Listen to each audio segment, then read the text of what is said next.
Today I'll be speaking on the four corners of responsibility. The four corners of responsibility. Now, the first one is to yourself, the second one is to your family, the third one is to the church, and the fourth one is to the society. Now, responsibility is a state of being accountable. Uh, you know, those corners of responsibilities are actually the four directions of responsibility. Those four angles you are to be responsible to. Now, you are responsible for your emotions. You have to understand that you are responsible for your emotions.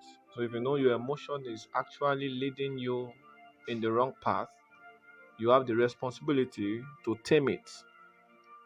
You have the responsibility to control how you feel, to control your emotions.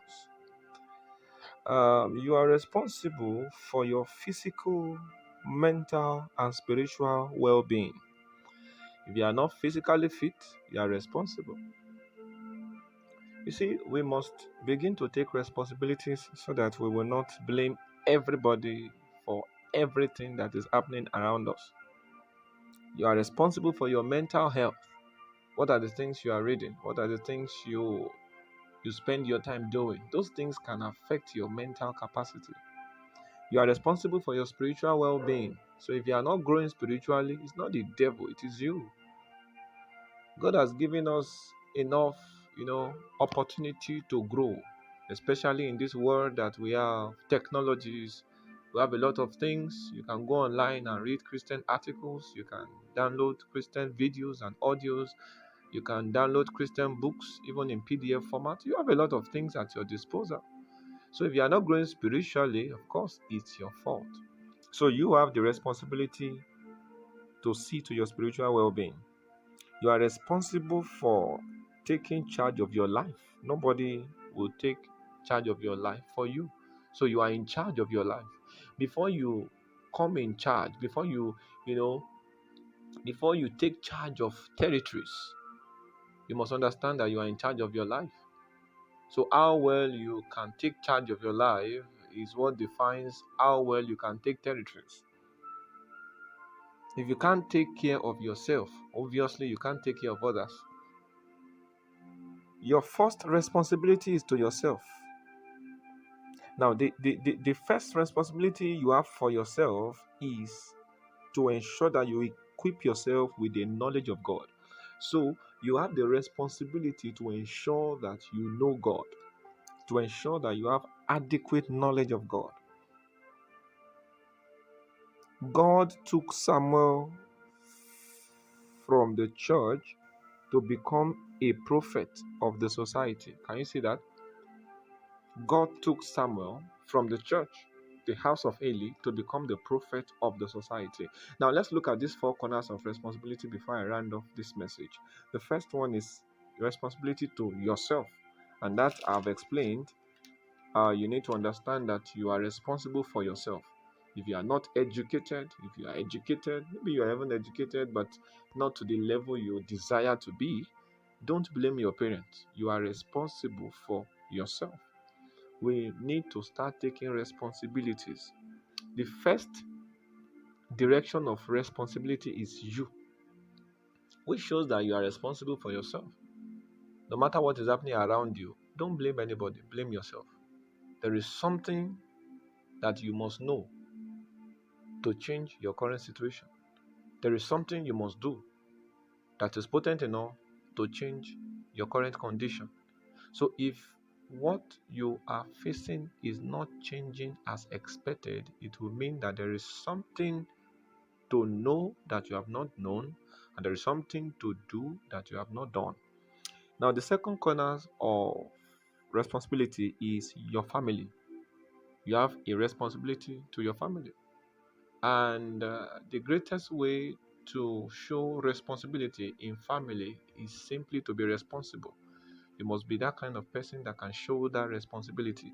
A responsible man or a responsible woman is someone that can shoulder responsibility, not the one that is pushing the blame on everybody. Everybody is to be blamed. No. One of the signs to show that you are responsible is when you can take responsibility. Don't push things to others.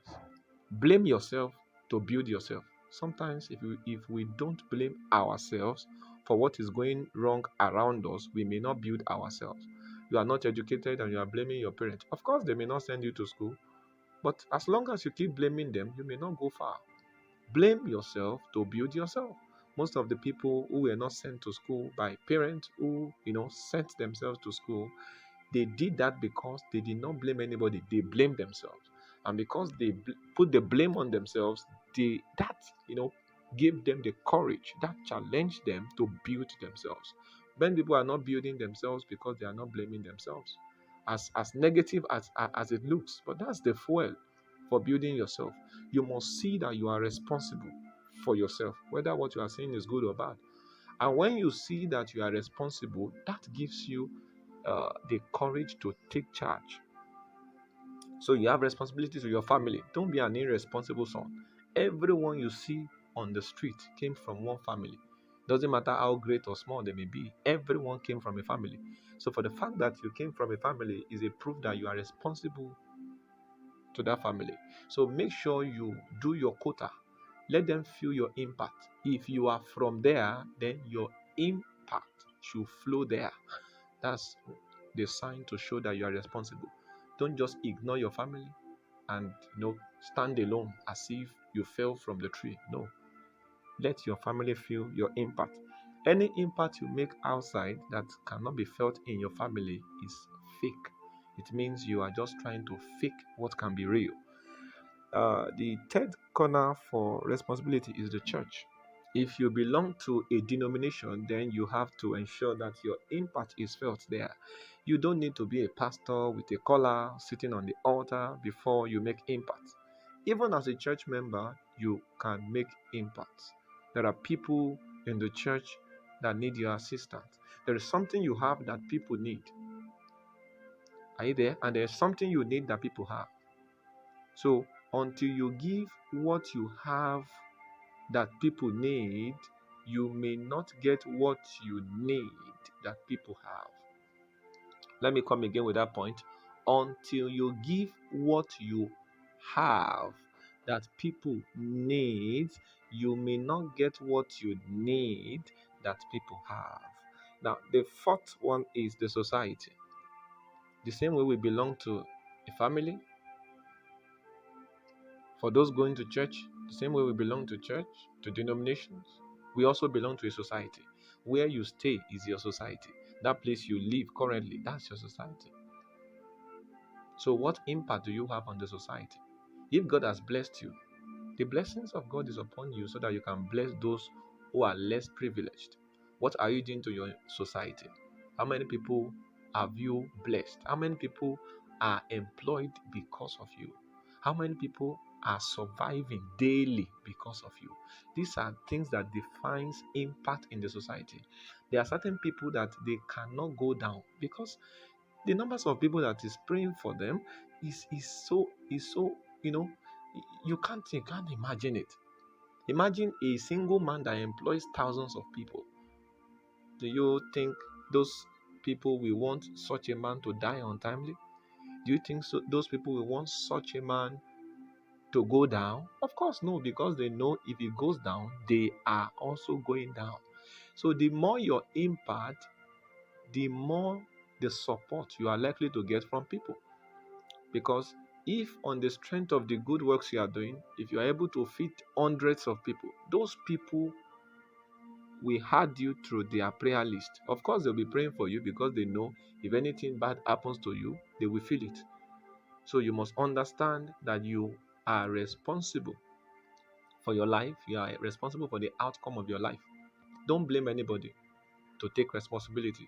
And as you take responsibilities, it becomes easy for you to make the needed impact for the needed change you desire in life. I pray the Lord will help us in Jesus' name. This is the wisdom of God. Don't sell it.